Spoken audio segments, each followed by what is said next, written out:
Okay, ladies and gentlemen, so now we're going to talk about another pattern of inheritance that doesn't exactly follow Mendel's predictive dominance, dominance and recessive pattern of inheritance, and that is codominance. Up until this point, we've discussed incomplete dominance, which is also called non-dominance, and now we're going to talk about codominance. Remember, incomplete dominance was a blending of characteristics, creating a phenotype not seen in either parent. Now, in humans, we can talk about codominance in the form of blood types, right? We have an A blood type, a B blood type, an AB blood type, and even this strange outlier known as an O blood type. Now, there are three alleles that determine blood type in humans, and these three alleles are written as follows. Again, we're still using letters, right? But we're using I with a superscript A, I with a superscript B, and lowercase I to represent the O.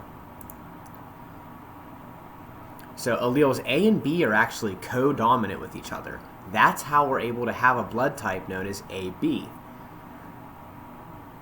The I, on the other hand, the O blood type, is recessive to both A and B.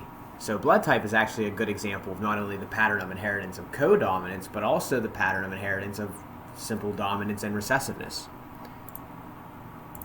So codominance, the definition of it is basically when both dominant alleles are present or are apparent in the phenotype of a heterozygote offspring. So if I have the allele, for A blood type and the allele for B blood type, I'm a heterozygote for blood type, but because those two alleles are codominant, my blood type is not going to be A or B, it's going to be AB. And we have this picture of the cow on here with this kind of almost not exactly roan coat color, but it's kind of a reddish brown and a white. This is a codominant coat color. You're seeing two distinct colors, two distinct phenotypes, and that's what codominance is all about. So just to kind of wrap this up neatly for you, incomplete dominance is a blending of characteristics, creating a phenotype never seen in either parent. Codominance is a equal expression of two equally dominant characteristics. Okay. And we'll talk a little bit more here about blood types because it's pretty interesting, right? So, the possible blood types for, the possible genotypes for blood types are as follows. You can have a homozygous A, and that'll be A blood type in the phenotype. You can have heterozygote A, still A blood type phenotypically because remember, this I represents O blood and it is recessive. Then you can have homozygous B, heterozygote B, AB, the codominance, the example of codominant inheritance, which is the AB blood type phenotypically. And then lastly, you can have type O, which is recessive, so you're going to need two copies of this I allele for the O blood type. Now, let's do a little bit of an example here because this problem's kind of fun. What types of offspring might be expected if one parent has type AB blood and the other parent is heterozygous for type A? Alright, so what is the genotype of the first parent? Well, it told us that the parent has AB blood, so it's probably IA, IB. And that's exactly what we see here. Now, the genotype of the second parent, it is told to us in the problem that they're heterozygous for A. So they must be IA with a lowercase I, because if we give them the IAIB, they're going to be AB, not just A blood. So there we go. They are, in fact, heterozygous for type A blood. Now, we just do it like a normal Punnett square.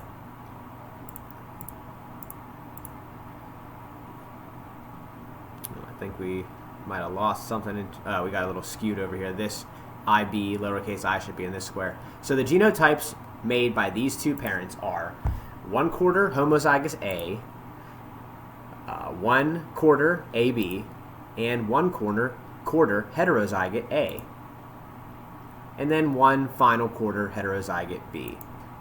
Okay, and that's what we see displayed in the phenotypes. Alright, so we are going to skip this problem. Let me actually exit out. This again is another section where you are going to do this problem on this slide, and in your study guide there's a space for it, and then you do not have to do this problem on this slide.